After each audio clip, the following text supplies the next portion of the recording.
Welcome to the Slop Temple. We pray this video helps. In this video, I will show how to make quinoa pops updated. Toast quinoa seeds in a dry skillet until fragrant, then mix with honey, oil, and a pinch of salt. Press into a lined pan while warm so clusters form.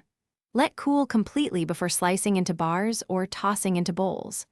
I'll guide you through texture tricks, storage tips, and quick flavor swaps to suit snacks, breakfasts, or lunchboxes. Heat a heavy skillet over medium and add rinsed, dried quinoa in an even layer, stirring frequently for 4 to 6 minutes until tiny pops appear and a nutty aroma develops. Transfer to a baking sheet to cool so moisture won't make the mix soggy. Meanwhile, warm your honey and oil just enough to flow, not boil. Combine cooled quinoa and syrup, then press firmly into a pan for neat bars. If you're enjoying this guide, please subscribe and like so I can keep sharing easy snack ideas.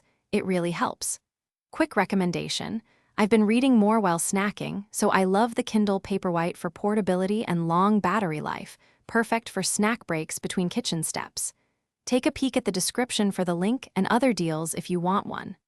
Thanks for the support. Now let's get back to the video. Once your quinoa is cool and your syrup is ready, fold in any add-ins like nuts, seeds, or dried fruit to about 1 cup total so the mix stays balanced. Add a teaspoon of cinnamon or vanilla to enhance flavor without overpowering the natural nuttiness. Press the mixture firmly into a lined pan using a spatula or a piece of parchment for even pressure. Chill thoroughly before cutting to keep bars intact. Thanks for watching. Consider subscribing if we helped you.